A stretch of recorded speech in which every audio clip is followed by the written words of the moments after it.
السلام علیکم ورحمۃ اللہ وبرکاتہ۔ محترم سامعین، امید ہے کہ آپ حضرات خیر و عافیت سے ہوں گے۔ اللہ تعالیٰ آپ سبھی کو صحیح سلامت رکھے، ایمان کی حالت میں رکھے۔ دوستو، جو لوگ بیمار ہیں گھروں میں، اسپتالوں میں، اللہ تعالیٰ سبھی کو شفائے کلی عاجلہ مستمرہ دائمہ نصیب فرمائے۔ دوستو، حج کا زمانہ بالکل قریب آ گیا ہے اور چند ہی دن بچے ہیں کہ فلائٹ انشاءاللہ 21 مئی سے شروع ہونے جا رہی ہے۔ آپ حضرات بھی تیاریوں میں مشغول ہوں گے۔ آج میں آپ کو ایک ضروری بات آپ کو سمجھانے والا ہوں، حج کے بیگ کی پیکنگ کو لے کر۔ حج کے بیگ کی جو آپ پیکنگ کریں گے تو اس کے لیے آپ کو جو ہے ایک تو رول لانا ہوگا، جو پنی بیگ کے اوپر چڑھائی جاتی ہے، پیکنگ والا ایک رول آتا ہے، وہ آپ کو لانا ہوگا اور وہ آپ کو ملے گا جہاں یہ ڈسپوزر گلاس وغیرہ کٹوری وغیرہ ملتے ہیں، عید کے دن جو شیر جن میں ہم کھاتے ہیں وہ ملتے ہیں، ان کے یہاں ملے گا۔ ایک تو آپ کو جو ہے رول لے لینا ہے بیگ کی پیکنگ والا، وہ آپ کو دے دیں گے، اور وہیں سے ہی آپ ایک دو ٹیپ لے لیں گے جس سے آپ اسے چپکائیں گے۔ تو اس سے جو ہے آپ کو اپنے بیگ کو جو ہے مکمل طریقے سے چاروں طرف سے اچھی طرح سے لپیٹنا ہے، بس پکڑنے کے جو ہینڈل ہے انہیں باہر نکال لینا ہے۔ پھر آپ کو ایک رسی بھی لینی ہے، مضبوط رسی لینی ہے، اس کے اوپر جو ہے رسی کو بھی باندھنا ہے۔ رسی آپ جو ہے پلاسٹک کی نہ لیں، لائلون والی لیں، نرم رسی لیں، مضبوط لیں، چاروں طرف سے اسے اچھی طرح سے جکڑ دینا ہے رسی سے، پھر آپ کا بیگ پھٹے گا نہیں، کٹے گا نہیں۔ اور یہ جو ہے ایئرپورٹ کی طرف سے بھی ہوتا ہے اور یہ ضروری ہے، یعنی کہ کوئی کرو یا نہ کرے، یہ آپ کو کرنا ہی پڑے گا۔ اس کے ساتھ ہی بیگ کے اوپر ایک چٹ لگائی جاتی ہے، اور یہ جو چٹ آپ اسکرین پر دیکھ رہے ہیں یہ ایسی چٹ لگتی ہے، ایسی چٹ آپ کو بنوا لینی ہے۔ آپ جو ہے اس کے اوپر ترنگے کا جھنڈا لگوا دیں یا اس کا پورے کا کلر ہی ترنگے کا کروا دیں، اور اس کے اوپر جو ہے آپ کو سب سے پہلے اپنا امبارکیشن کا نام لکھوا دیں، اور اسی طریقے سے اس کے بعد جو ہے اپنا کور نمبر آپ اس کے اوپر ضرور ڈالیں۔ کور نمبر کے ساتھ کور نمبر کے جو ممبر ہیں ان سب کا بھی نام ڈال سکتے ہیں، آپ چاہے تو صرف کور ہیڈ کا نام ڈال دیں۔ اس کے بعد آپ اپنا جو ہے بلڈنگ نمبر، روم نمبر، اور اسی طریقے سے نیچے اپنا ایڈریس، جو آپ کا ایڈریس ہے جہاں سے آپ جا رہے ہیں۔ اب اگر آپ جو ہے ابھی سے اسے بنواؤ گے تو ابھی آپ کے پاس بلڈنگ نمبر نہیں ہے، کور نمبر نہیں ہے، کور نمبر تو ہے روم نمبر نہیں ہے۔ تو اگر آپ ابھی سے بنوا رہے ہیں تو صرف آپ روم نمبر لکھوا دیں اور بلڈنگ نمبر لکھوا دیں، اور جو آگے نمبر کی جگہ خالی چھوڑ دیں۔ تو جیسے ہی آپ کا جو ہے بلڈنگ نمبر، روم نمبر ملے گا، بہت جلدی ملنے والا ہے، 2-4 دن کے اندر ہی، تو آپ جو ہے اسے ہیڈنگ سے اس کے اوپر لکھ دیں گے۔ نہیں تو آپ انتظار کریں، اسے بننے میں زیادہ وقت نہیں لگتا، گھنٹے 2 گھنٹے میں بھی یہ بنانے والے آپ کو بنا کر کے دے سکتے ہیں۔ جہاں پر یہ فلیکس بنتے ہیں، جلسوں وغیرہ کے جو یہ فلیکس ہوتے ہیں، بینر ہوتے ہیں، بنتے ہیں، وہ آپ کو بنا کر کے دیں گے۔ تو وہاں آپ جا کر کے اسے بنوا لیں، 20-30 روپے کا یہ بنے گا۔ اور یہ جو سائز آپ کو دکھ رہا ہے یہ بھی، جس سے جو آپ کے بیگ کی جو سائڈ ہے برابر کی، اس کے اوپر اچھی طرح سے آ جائے، اندازے سے آپ جو ہے دیکھ لیں کہ 5 انچ کا آئے گا یا 8 کا، 10 کا، اس طرح سے آپ اسے بنوا لیں اپنے بیگ کے سائز کے حساب سے، اور اسے آپ کو ضرور لگا لینا ہے۔ اس کے ساتھ ہی حج کی مہنگائی کو لے کر جو ہنگامہ ہو رہا ہے، اس کے لیے اورنگ آباد سے ایک خاتون اٹھی، ایک جو ہے اللہ کی شیرنی اٹھی، اور اس نے جو ہے بمبئی ہائی کورٹ میں پیٹیشن ڈالی مہنگائی کو لے کر، اور ایئرپورٹ کے جو خرچہ زیادہ لیا جا رہا ہے، کرایہ بڑھا گیا، اس کے لیے اس نے جو ہے ایک پیٹیشن لگائی، اور اس کے اوپر جو ہے سنوائی کی گئی۔ اس نے کہا کہ اورنگ آباد اور ممبئی ایئرپورٹ میں 88,000 روپے کا فرق ہے، اتنا زیادہ فرق ہے۔ اب یہ ایک آدمی کے اگر گھر سے 2 آدمی جا رہے ہیں تو کتنے ہو گئے، 4 جا رہے ہیں تو کتنے ہو گئے، تو بہت ہی فرق ہے۔ اس لیے انہوں نے پیٹیشن ڈالی، اور انہوں نے اس میں جو ہے نا سمجھایا کہ مسلمانوں کا 5واں اہم فریضہ ہے، مسلمان پتہ نہیں کب تک کی کمائی اس میں جو ہے اکٹھی کرتا رہتا ہے، اور پھر وہ حج بیت اللہ کے لیے سفر کرتا ہے، اس لیے ایسا نہ کیا جائے۔ تو اب جو ہے ممبئی ہائی کورٹ نے حج کمیٹی کو پھٹکار لگائی ہے، اور انہوں نے کہا ہے کہ حاجیوں کو جو ہے امبارکیشن چینج کرنے کی اجازت دی جائے، اور اب وہ اپنا امبارکیشن چینج کر سکتے ہیں، اور وہ اپنا امبارکیشن چینج کر کے اور ممبئی والا امبارکیشن جو ہے، ممبئی والا امبارکیشن جو ہے یوز کر سکتے ہیں، یعنی آپ جو ہے اسے سلیکٹ کر سکتے ہیں۔ تو دوستو یہ جو ہے خبر مجھے آپ کو بتانی تھی۔ اس کے علاوہ آپ حضرات کے جو سوالات ہیں ایک ایک کر کے میں جواب دینے کی کوشش کروں گا۔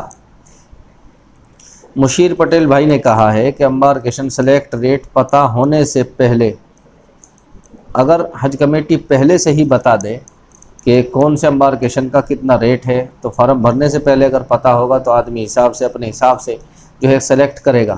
لیکن پہلے نہیں بتایا جاتا ہے۔ بھائی آپ کی بات تو ٹھیک ہے، لیکن حج کمیٹی ایسا جو ہے کبھی نہیں کیا ہے اور نہ ایسا کرتی ہے، بلکہ بعد میں ہی جو ہے سعودی کے ساتھ ان کی ڈیل ہوتی ہے، اور کتنا آپس میں ڈیل ہونے کے بعد پورا خرچہ جب بتا دیا جاتا ہے، سعودی گورنمنٹ بتا دیتی ہے کہ ہمیں اتنا لینا ہے، تو یہ پورا اس کے بعد ہی جو ہے نکالتے ہیں۔ اور تیسری قسط میں خاص طور سے اسی لیے دیری ہوتی ہے، اس میں مکمل بتا دیا جاتا ہے۔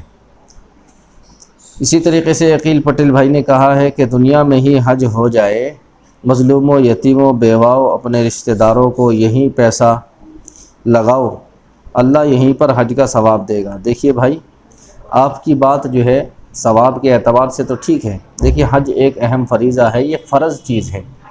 اب کوئی آدمی فرض نماز کو چھوڑ کر کہ بھائی میں تو بہت صدقہ کرتا ہوں، بہت خیرات کرتا ہوں، مجھے نماز کی ضرورت نہیں ہے، ایسا نہیں ہے۔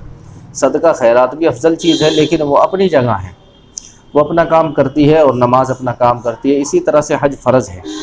آپ کے اوپر اگر حج فرض ہو گیا ہے تو آپ کو کرنا ہی پڑے گا۔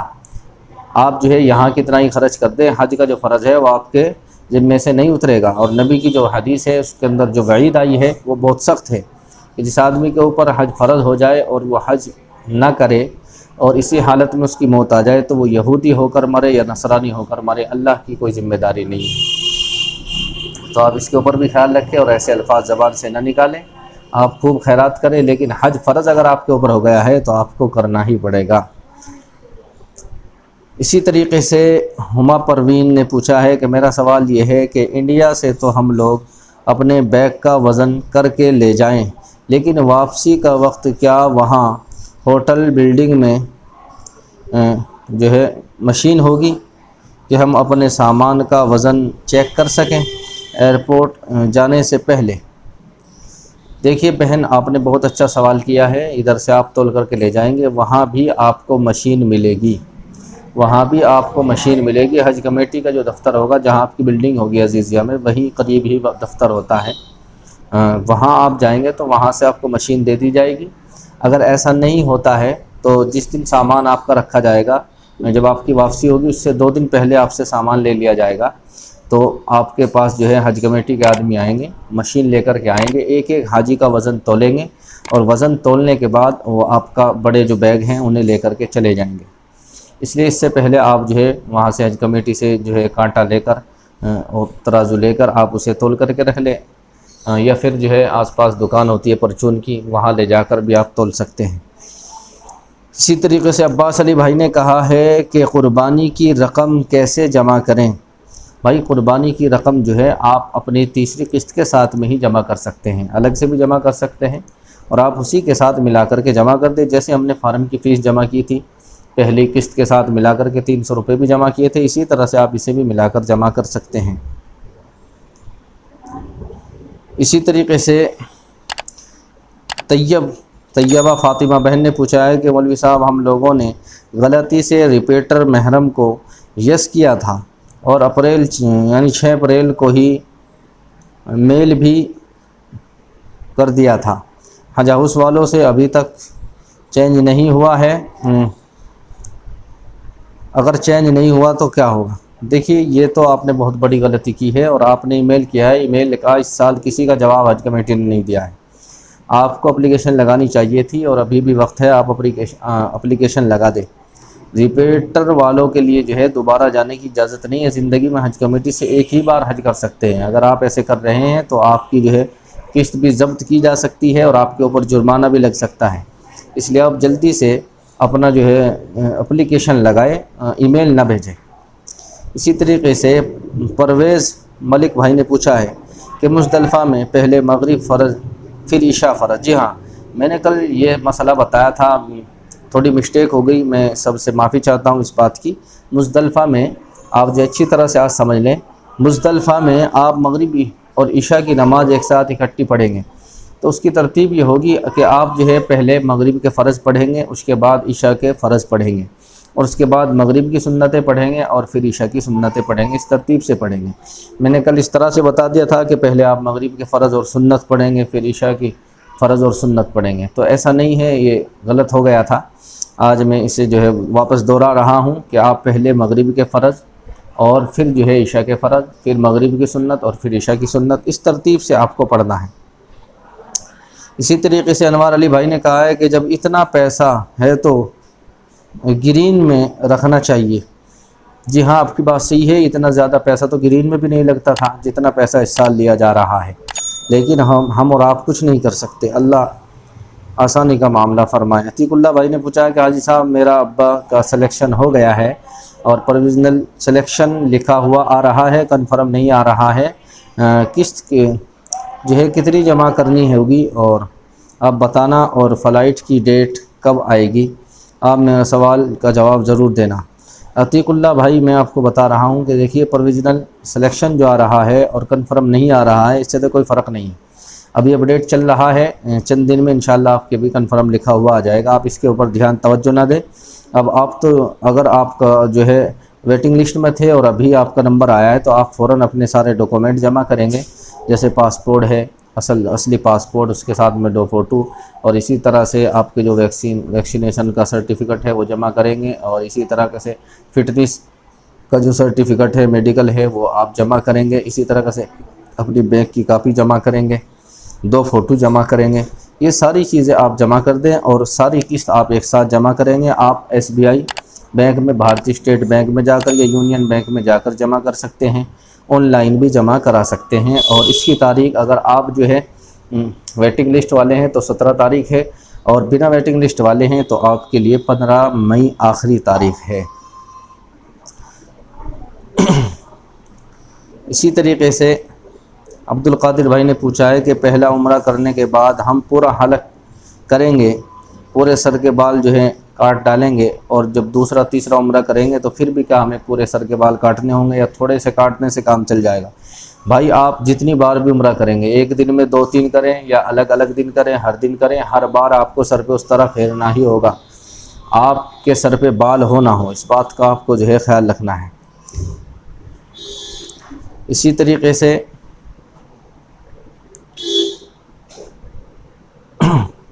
ہما پروین کا یہ سوال تو میں کل بھی جواب دے چکا ہوں کہ مدینے میں ہم جو ہے نماز امام کے پیچھے پوری پڑھیں گے، اور امام کے پیچھے اگر ہم نہیں ہیں، اکیلے نماز پڑھ رہے ہیں تو پھر قصر پڑھیں گے۔ مدینے میں نماز قصر رہتی ہے کیونکہ ہم 8 ہی دن وہاں رکتے ہیں۔ تو دوستو امید کرتا ہوں کہ آپ کو ویڈیو پسند آئی ہوگی، اور بہت ساری چیزیں آپ کو اس ویڈیو میں سیکھنے کو ملی ہوگی، اس لیے آپ سے گزارش ہے کہ چینل کو سبسکرائب کریں، ویڈیو کو شیئر کر دیں، لائک کر دیں، اور آئیے چلتے ہیں، پھر ملاقات ہوگی اگلی ویڈیو میں۔ السلام علیکم ورحمۃ اللہ وبرکاتہ۔